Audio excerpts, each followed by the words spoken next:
Welcome to 100 Yards of Football, and this is our Legends segment, and I'm your host, Bobby Butler, and tonight we got a great show for you. We have South Carolina State NFL draft class of 1981. We got fifth round pick for the Seattle Seahawks, Mr. Edwin Head Bailey. Oh my God. We got eighth round pick for the Miami Dolphins, cornerback, Mr. William Judson.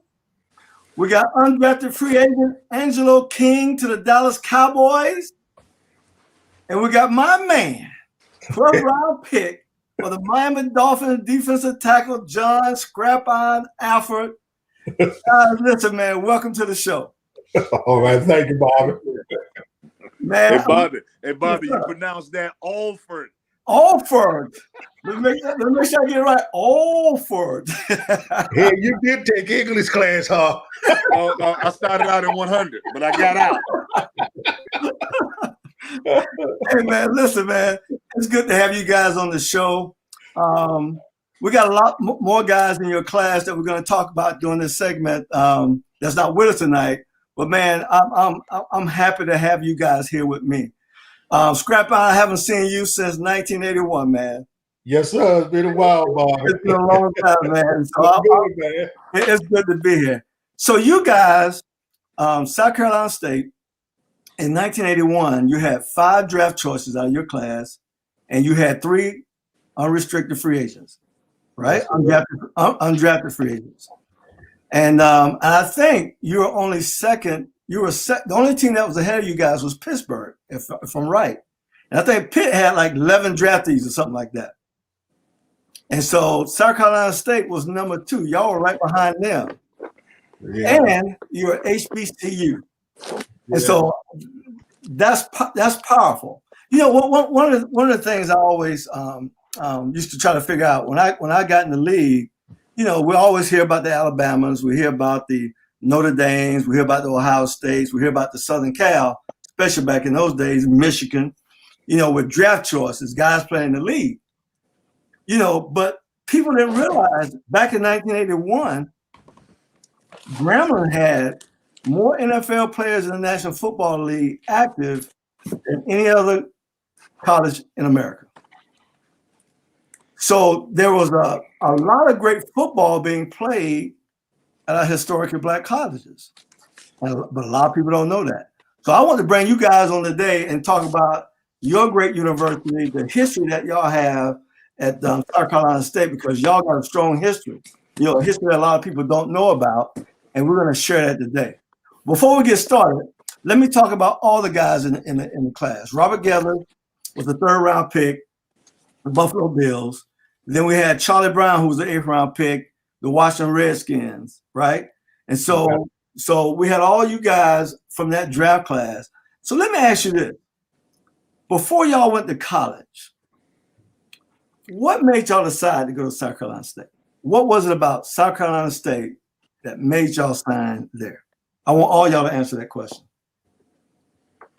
Well, I guess, Bobby, South Carolina State really didn't really come to recruit me. I wanted to go to South Carolina State, period. That's the only school that I really wanted to go to. Okay. I was recruited by a lot of other schools. Playing there at Dillon High School, there I decided I wanted to go to an HBCU school. Okay. You know, because during that time, most of the teammates there at high schools, they were white players.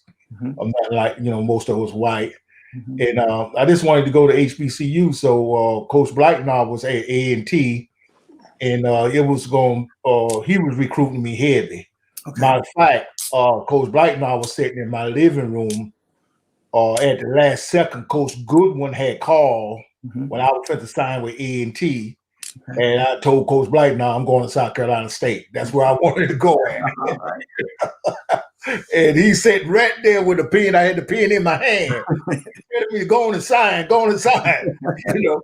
Then when I got to State, he was there. He left A&T and came there. Oh wow! Of course, you know, God bless the dead. You know, he told a lie that only reason why he came to South Carolina State because I didn't sign with A&T. So in other words, he's going to coach you regardless, right? Absolutely, he was my coach there. So how close is your hometown to South Carolina State? About 2 hours. 2 hours north. Okay. Yeah, it's the last county in South Carolina, 95 north. Okay. Yeah. Well, Angelo, what about you? What got you there? Well, to be honest with you, Bobby, I really didn't have any intentions of going to college at that time. Yeah. When I got through playing football, I thought I was either going to join the service or I was going to be a dope dealer. One of the two. I was from Columbia, South Carolina. I was supposed to be, right from the city. Right. I was going to be able to make it, but I had no intentions of going. And to find out that my mom was the reason why I really got a chance to go to South Carolina State. Oh, wow. She went down there, had a conversation with Coach Jeffers, and she's bragging on me, and she's telling him, how great I am and how great I'm going to be. And so he gave me a shot. I walked on down there, and I got me a job. Wow, man. That's awesome, man. Yeah. That's awesome. Well, Edwin, what about you, man? My intentions were to go to either Bethune-Cookman or Morris Brown. All right. Okay. I was being recruited by a Coach Head that was coaching at Morris Brown. Okay. And he was he was pretty faithful. My father died my senior year in high school. Oh man, I'm sorry. And he was there. He contacted me constantly. It was I thought it was a done deal. Wow. And that same year, we have a basketball tournament in Savannah, Georgia, and for doing around Thanksgiving time. And South Carolina State came there with Bishop Johns, and they shot the lights out the building. About 2 weeks later, I was standing in the gym, and Coach Davis, who was the offensive line coach and eventually became the head coach, he walked in the gym and he asked, was Coach Turner in? I took him to Coach Turner. He said he was looking for tall offensive linemen. Wow. I fit the bill. Wow. And all I had to do was just finish school strong. And that was it. I had no intentions of going no place else but an HBCU. Wow. That's awesome, man. That's awesome. All right, what about you, Judd? Well, I when I was coming out of high school, we had a pretty good team. We were like ranked #1 in the state, and we got upset. We didn't win the state championship, but I had a few offers. A lot of HBCUs locally. The Albany States, Morehouse, Morris Brown, and Bethune-Cookman. Those guys, and I vividly remember that I wanted to go to a predominantly white school. I said I wanted to play on TV. Right. So University of Georgia was somebody that I was interested in. They were interested in me too, but they wanted me to walk on. I said, no, I'm not going to walk on. I had pretty good academics. They said, you can come on the academic school and just walk on. And I said, no, that's okay. I wanted somebody that wanted me. Right. Exactly. So when South Carolina State came to my high school, Coach Goodwin was there. And I had never heard of South Carolina State, to be honest, had never heard of it. But what happened was Coach Goodwin showed me the little Jet magazine, and they had ranked the HBCUs, and South Carolina State had won a national black championship. I said, what? So that kind of got my attention. So I said, well, they were definitely at least worth a visit. Right. And I went up there. They invited me and another big guy named Edwin Bailey out of Atlanta. He invited us, and we came up there that weekend. We had a ball. I said, man, that's the best time I ever had, and that sold me. So, but it really did. That's how I got there. Man, that's awesome, man. Because when I went to Florida State, FAMU, man, is like right around the block, right? And so I got a chance to experience some of that, and it was just the culture is just so different, man. But I had the best of both worlds. I can go to Florida State, but we always found ourselves on the other side of Tallahassee, right? Yeah. They always had all the parties, all the phones at FAMU, right?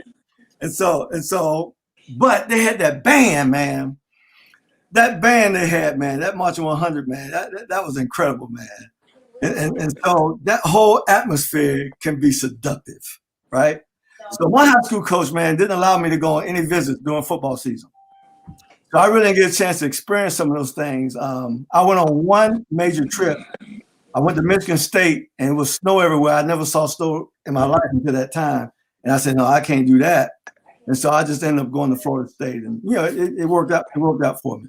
But Bobby, you missed it. You always came up just a little short. Our campus was better. We had better looking women.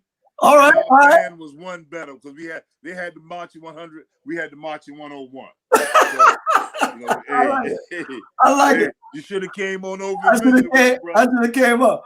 But man, real quick, you guys, man, from 1976 to 1981. I mean, what y'all did was special. I mean, you had team players to make NFL rosters. From an offensive standpoint, y'all had 8 offensive players drafted who made a roster. And you had 12 defensive players that made NFL rosters at 11 different positions on defense. So y'all had every position covered. From that aspect, y'all won 3 Black National Championships. Y'all won 4 MEAC championships. That's Mid-Eastern Athletic Conference. Y'all was the first college in the state of South Carolina to win a college football national championship in 76 and 77. Everybody want to give Clemson that credit. Clemson won their first one in 1981. 81, that's correct. Right. So you guys were the first one to do that, right? Yeah. And they didn't want to give us any love. They didn't want to give you no love. I know they did. I played with a couple of them Clemson Tigers in Seattle. Okay. And all they could say is black collar. Y'all was a black collar. Yeah. But the thing is, the thing is this: the competition back in those days in the HBCUs, there was nothing better. There was no competition better than what y'all face. I wish I could doubt you, Bobby. I really do wish I could doubt you. Absolutely right. There's no question about it. I mean, the proof is in the pudding. When you look at the NFL rosters that were filled with players from Grambling, from Southern to Alcorn to South Carolina State, from Howard. I mean, we can go on and on for days talking about that. Jackson State. There's a lot of NFL Hall of Famers. And speaking of NFL Hall of Famers, y'all got 4 NFL Hall of Famers out of South Carolina State. Yes, sir. Yeah. 4. I only think there's only one other one in the state. You see what I'm saying? Yeah, so Clemson just got their first one this past year. Yeah. Clemson did? Hawkins, yeah. He just came Hall of Fame. Well, you got Marion Motley, who, in some people's opinion, Judd, could be the best corner ever played the game. I know. Absolutely. Right. Yeah. Right. Then you got Deacon Jones. He changed the game on the D-line. Yeah. Hands down. Then you got that great middle linebacker that played during our era, Harry Carson. Yeah. Right? Who led the Giants defense for years, right? And then Donnie Shell, arguably the best strong safety to ever put on a uniform. Mm-hmm. All came out of South Carolina State. And that's something. Well, man, Bobby, this is what I always tell people. Mm-hmm. I know we were going to score. Mm-hmm. And I can guarantee all the arguments we used to have in the locker room, and these guys can tell you about it. I told them, y'all wasn't gonna score. Right. You was not gonna score. And so all we had to do, I also tell them, I said, hey man, my quarterback got drafted out of South Carolina State. That's powerful. That's powerful. And we knew it wasn't gonna let him play quarterback. Right. He did enough in the eyes of the NFL to earn a draft pick. Right. Exactly. I mean, that's special, man. That's special. I'm very proud of that. Mm-hmm. I love these 4 guys right here, man. These 3 guys, we were freshmen together. I love him, man. Like as we say down in Savannah, Georgia, like we was cut from the same umbilical cord. well, let's talk about that brotherhood. There's nothing like our brotherhood. I mean, there's nothing like our brotherhood. I mean, look, I met Judd, I met Scrap Iron, I met Robert, and probably met you too, Edwin, but I would have remembered you because you're big in everything in the world. But I mean, just the feeling I have just being here with you guys today. I mean, it's a brotherhood. It's a fraternity for life for all of us, right? Yes, sir. Yeah. And so there's nothing like it. So I'm gonna tell you the best part of this show for me, right? Every time we come on with a group, before we go on the air, just to see how y'all mingle and talk to each other, picking how they was talking about you for being late. And how Doug gonna make sure you run these gases somewhere in the next week or two. Yeah, you know, there's nothing like that, man. And you know, that brotherhood will be with us until we part ways, man, and leave this earth. It's nothing. It's nothing like it. Well, Bob, let me tell you the proudest moment I had was 83, 84, and 85. You know, and watching all of these guys here. You know, either competing we all either competed for the Super Bowl or played in the Super Bowl. That's right. That's right. And it was a lot of talk going on with the best team in South Carolina. You know, hey, we got the Super Bowl appearances, we got playoff appearances, you know, and this is the number one thing because you know this was what we always get. Somebody always seemed to want to say something about our graduation rate. And I found out from our athletic director, our graduation rate was somewhere between 75 and 80%. Wow, that's strong. Yeah, you know, that's strong. You know, we went to school. We went to school to get a degree. Absolutely. You know, but we ended up playing professional football. You know, that's the proudest moment, man. And I think Charlie Brown trying to get us some rings made now or something. Yeah, matter of fact, it's up right now where you can order your rings for the national championship of 1977. Oh wow, that's powerful, man. Yeah, I'm gonna give me one of them. Yeah, you got to, man. I mean, hey, so out of this group right here, the class of '81 at South Carolina State, I got y'all down here for this whole class combined, right? Y'all played in 2 AFC championship games, 2 NFC championship games, 4 Super Bowls, and I think Charlie Brown played in 2 Pro Bowls. That's this class. Yeah. Right? Yeah. And so That's amazing. if we expanded it, we start adding Donnie Shell and Harry Carson to this group, right? Robert Forte. I mean, it's unbelievable. You're going to upset some people in South Carolina. They Of hate course. to hear that. But they need And to the hear thing it. of it is, they don't even have none of them have a Hall of Fame on the horizon. You know, we got a couple of Hall of Famers on the horizon that's out there. Wow. You know?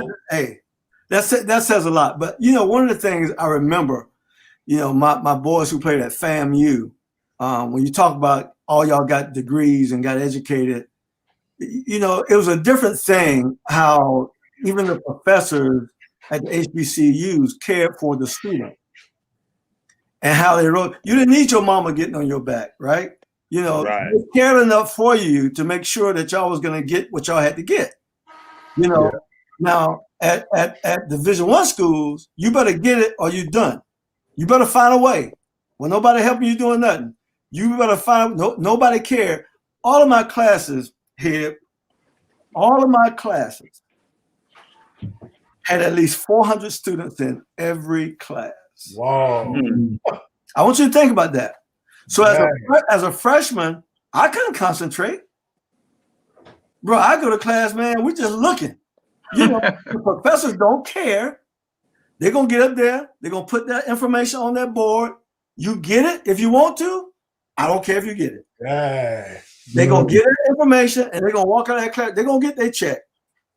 But I found myself in academic trouble my freshman year. I had to go to summer school.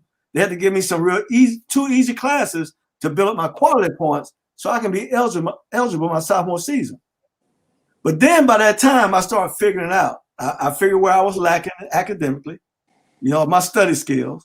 And so I had to find somebody I can study with, or even or at least get their notes, because I couldn't take notes fast enough to keep up. So, but football made me do that, because I knew I wasn't going to flunk out, because I didn't want to have my name in the newspaper. Oh, he flunked out of school. And then you're laughing stock of the town when you go back home. So I wasn't going to let that happen. So I did everything I could.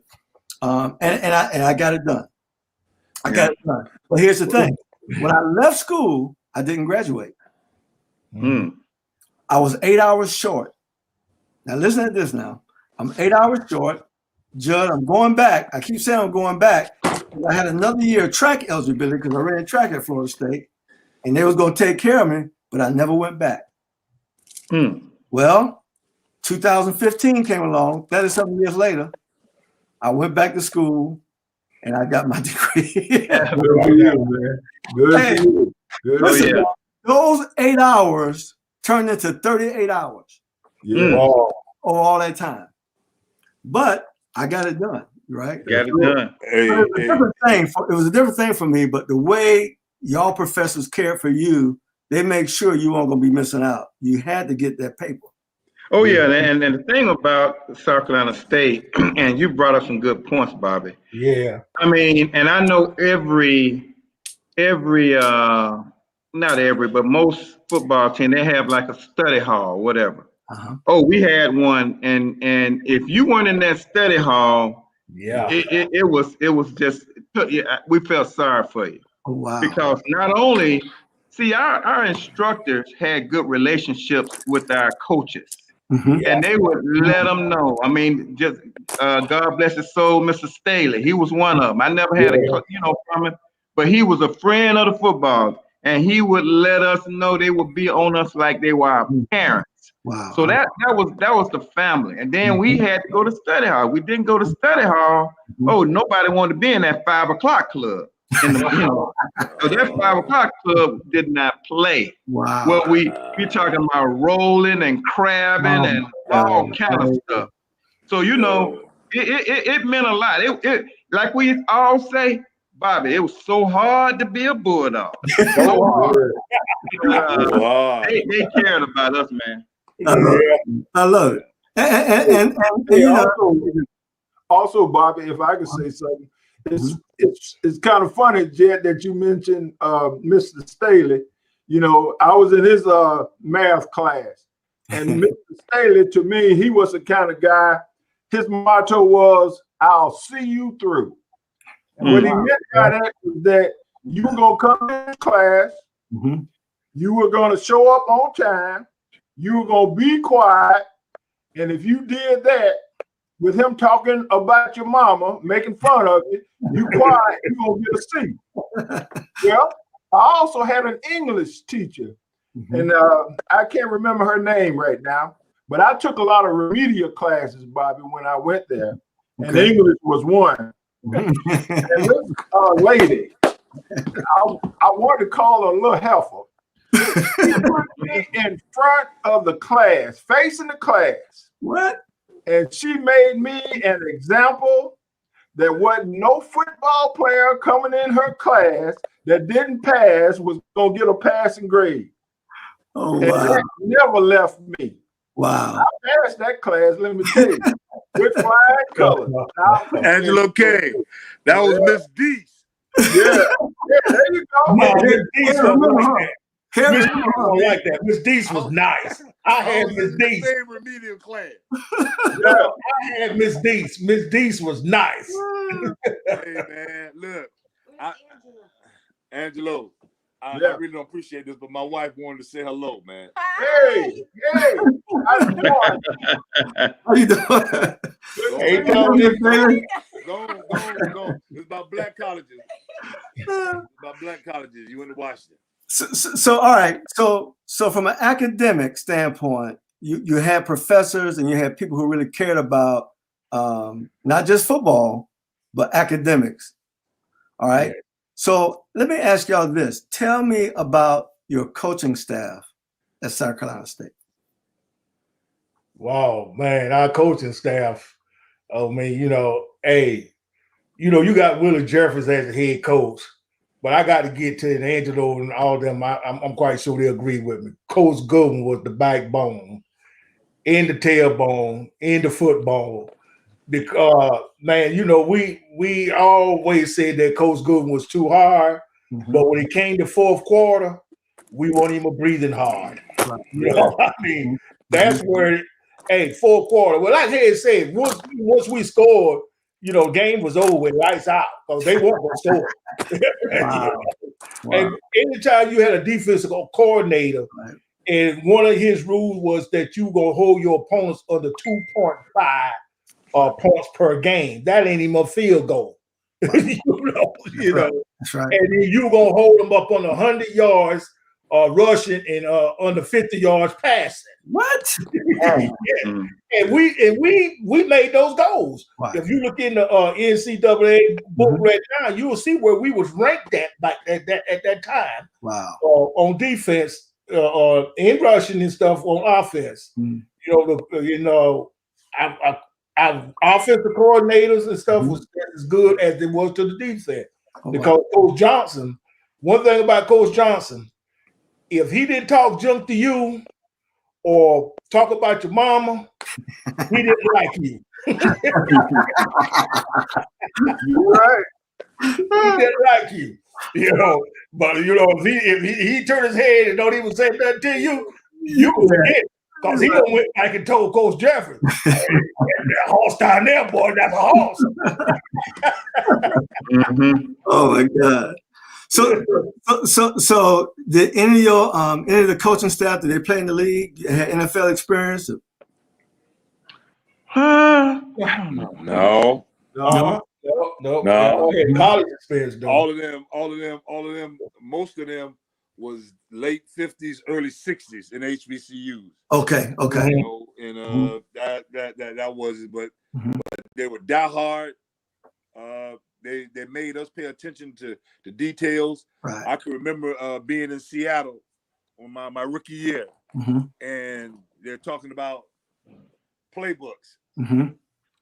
And one of the coaches took it upon himself to make the comment, well, Bailey, you might have didn't have a playbook in HBCU. Oh, wow. So I went and got my playbook and brought it back. Wow. My playbook was more detailed than the Seahawks playbook at the time. Yeah. You know, and, I still have my playbook. Yeah, and Wow. they were kind of in awe and in shock. I told them, I said, I don't know what kind of football that you all thought we played. I said, but here's my playbook right here. I said, and I had it for 4 years. Wow. And I brought it with me. Wow. You know, so there's a lot of things that was being said, and you know, everybody wanted to think that Clemson, Carolina, and the Citadel carried the load for the state of South Carolina. You know, but when it was all said and done, you know, every time I saw them all, from Stump Mitchell to the Perry brothers, Boogie, who I played with from Atlanta, right? You know, all I asked him to just give me, right? You know, I ain't got to boast, I ain't got to brag, right? You know, but it's just, well, we had the guys that was playing, and for us to come when we came in the league, you know, the Carsons, the Shells, John Gilliam just left. John Gilliam, that's my boy. You know, those, hey, it was incredible. Barney Shavers, I had a chance to play against Barney Shavers, you know, and I always wanted to test Harry Carson. I wanted to see if I could knock him off the ball.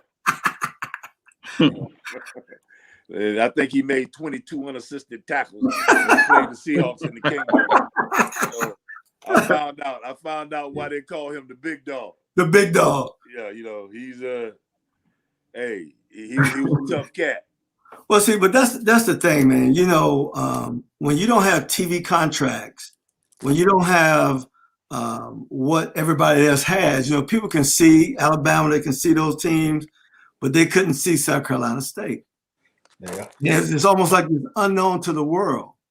But I know we knew because, you know, I'm going to be honest with you guys. When I was a kid, all I do was want to go to Bethune-Cookman. Because all the heroes in Delray Beach, where I come from, played at Bethune-Cookman. You And I played quarterback, Judd, my whole life until I got to college. And so my hero Anthony Penn played quarterback at Bethune-Cookman. And so I'm thankful, and I tell him this all the time. I said, I'm so glad they didn't have you to call me because I would have went. I would have went, man, because everybody off the all-black high school in Delray, Carver High, Judd, they won back-to-back state titles when they allowed the black schools to go into the high school association. Right. They won back-to-back state titles, and as a kid, that was inspiring. And the town was shut down. Delray is a little hole in the wall, and so it was an amazing time. And I'm telling you, if Anthony Penn would have called me and said, "Man, you need to go to Cookman," I would have went. Well, let me tell you something, Bobby, that also make these group of guys so special, because when I went to the Dolphins, got drafted down in Miami. See, we were fighting against so many obstacles that we never even really knew. Okay, number one, we played in front of packed crowds and that kind of thing, but it was only 15, 20,000 people. All right, so we get when we get to the NFL, man, we playing in front of 70, 80,000 people. The cheering, the noise. Oh my gosh, how are we gonna react? I remember when my first preseason game, we played the Minnesota Vikings up in the old Metropolitan Stadium. And that stadium had it was during the preseason, so it was still baseball season. Right. Then near the end zone, they had the baseball cutout still there. I was going to say, warmed up with dust. Yeah. And so now all of a sudden, they throw me in the game right before halftime, and I'm going up against Ahmad Rashad and Sammy White, and they were still in there, and Tommy Kramer. I said, "Oh my gosh, this is my first snap." But then what happened was this. I thought to and I kind of got off track. But what I really wanted to say was this: we weren't used to all the resources that a lot of the other schools had. Right, exactly. I can remember practice sessions, filming every practice. We didn't film every practice. We didn't. The only film we watched was the game film. Wow. And guess what? On the game film, it was only one view, a sideline view. Wasn't no cut-ups, wasn't no end zone, none of that stuff. So now I saw how, because I thought I could cover guys, but the quarterbacks weren't quite as accurate. And everything was based on time in the NFL. Right. And I can remember little steps I was making when we do the one-on-one against the receivers. They would film us, and I could see the little misstep I was. So it really, really helped me. So it was really amazing how we ended up there, because we just did not have the technology and the advantages of a lot of the predominantly white schools. Right. And that's powerful. But here's a great thing. Y'all were athletic enough, y'all made it. We still made it. Yeah. We played. And then think about this now. Judd, think about this. How many years you got in the league? 10 years. 10 years. All right. Your 10 years, right? You learned it and you stayed there 10 years. Right. Average career is what, 3.5 years? 3.5 years, yeah. Well, that has a lot to say about a lot of things. The fact that you caught on that quick and then you excelled in it, right? And now our class, now I'm gonna be honest with you. Edwin, don't take this wrong, but the class of 81, the entire class of 81 was really a defensive class. He know it. And South Carolina State was defensive school. He know that. Class of 81. Man, y'all go ahead on, man. You see that on the board right now, and the book will tell you that. Man, y'all go ahead on, man. Think about it. South Carolina State had 1,000-yard rusher. Who? South Carolina State ain't had 1,000-yard rusher till I got there. Seattle Seahawks, they ain't never had 1,000-yard rusher. Until you got there? Till I got here.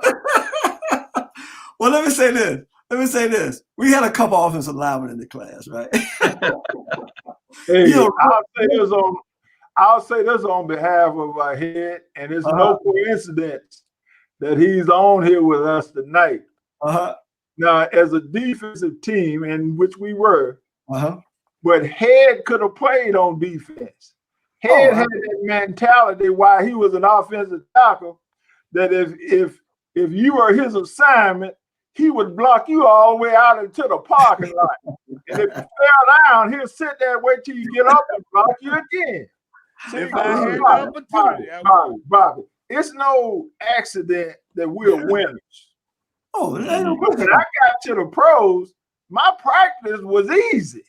Oh, yeah. We had the game won before we even played it in college. You played the game, right? We practiced. Right. How can a man get up on a Tuesday? That's right. Be out on the field by 5:30, 6 o'clock. And what you're supposed to be out there in shoulder pads and helmets. Things got so crazy until we had to go out there fully dressed to keep from killing each other. Now that's Tuesday morning. Then you go to class. Then you got 3 practices during the off season. Then you got Thursday night practice where we are out there and the stadium would be packed. Wow. You would think it was a thunderstorm out there. Those licks was being hit so hard, man. But that's why we won. That's how we won. Because we practiced in the shape that we were in. I didn't fear no man. And then the thing about it too, at the beginning, most colleges, when they get to camp, they have a 12-minute run, right? Something like that. Right. We had a 12-minute run every Sunday. What? No matter when you got back. Every Sunday after the game. It got to where it was easy. What? Yes, sir. Even if you was on the road, Bobby, you riding the bus from, I think we went to New Jersey. Rode the bus back. Probably got back to school maybe around maybe 3 or 4 in the morning. Wow. And had to be out there to run that 12. And I know my linebacker coach, Coach Goodwin, wasn't no excuses. If you didn't make it in time, you had to go see Coach Goodwin, and you didn't want to do that. You didn't want to do that. Wow, wow, that's tough. That's tough right there. Well, yeah, man, y'all scaring me, man. when I went to UT Chattanooga on a recruiting trip my senior year in high school. I weighed in at about 330. And my high school coach always told me I weighed 245. So we didn't have a scale, and you didn't question Joe Turner. So they asked me, I said 245. The man told me, said, son, you're 245 lie. You're about 330-something pounds. At the start of the season, when I broke into the lineup as a freshman, I was 229 pounds. Wow. They ran me. I always tell people I was the first person to start sagging pants. When I got to Orangeburg, I was a 48 in the waist. When I went home for Christmas, I was a 34, 36. Wow. Wow. That's great, man. That's awesome. But there's nothing like hard work. And I believe one thing about this game, they don't play it this way no more. It's not coached this way no more. We were all coached hard now. Yeah. I mean, we was coached hard. Even at Florida State, even though we had resources, we filmed every practice, just like Judd said. We did all those things. But I can tell you this right now, we worked extremely hard. Our defensive coordinator was no joke. We were either running or hitting. That's all we did. Running or hitting. Nothing else in between. Running and hitting. We tackle all day. We run to the ball. And they filmed it. And back then, you know how, Judd, if you play in left corner and they throw a bomb on the right corner. Oh yeah. If before that film clip get to the next play, if your body don't show up in the film, you got to run a loaf. Oh my goodness. So I mean, it was very difficult. And so, but I'm glad I was coached hard. I don't know how kids make it today. Because the game is so tough in itself. You got to push kids beyond their capabilities. Well, I saw that fight on TV last weekend, which was utterly embarrassing. Mm-hmm. If you ever played college football, the way they were going on with each other and carrying on, and I'm like, what is wrong with them? And what the fight showed me that the coaches had no control. No control. There you go. We never had any fights like that when I was at South Carolina State. The only team that came in to Orangeburg and truly pissed us off was Florida A&M. At the time, we were stretching. Right. We stretching, and they went running through our stretching line. What? Oh, bro, that's a problem. Bobby, let me tell you. That's a problem.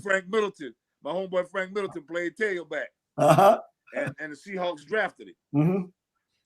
But we proceeded, and they had just won the national championship. Right. You know, they're the best team in division, 1AA. Right. But we proceeded to put a beating on them. And it was possibly one of the best feelings I had in that 4 years.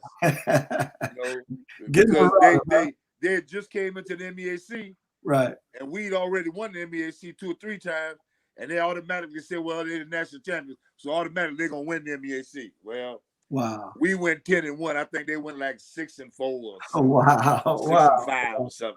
Wow, well that's awesome, man. Well, listen, man. Hey, man, I'm so happy you guys came on the show. We got to do this again.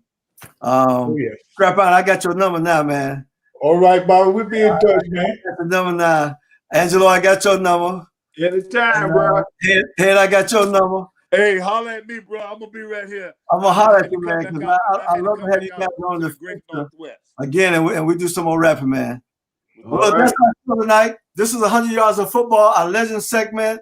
The class of '81, South Carolina State. Hey, I love you guys, man. Hey, man. Hey, we love you too, Lo. Right. Love you guys. If you like the video, comment, share. This is 100 Yards of Football. William Judson, Angelo King, John Alford, and Edwin Bailey. So hard to be. Yes, sir. So hard to be a bulldog. Hey, man, and look at that. Look at that number around that bulldog neck. That's the number right there, right? Yeah. Hey, guys. You too can get one of these here. Hey, send me one. I'll take it. Send me one.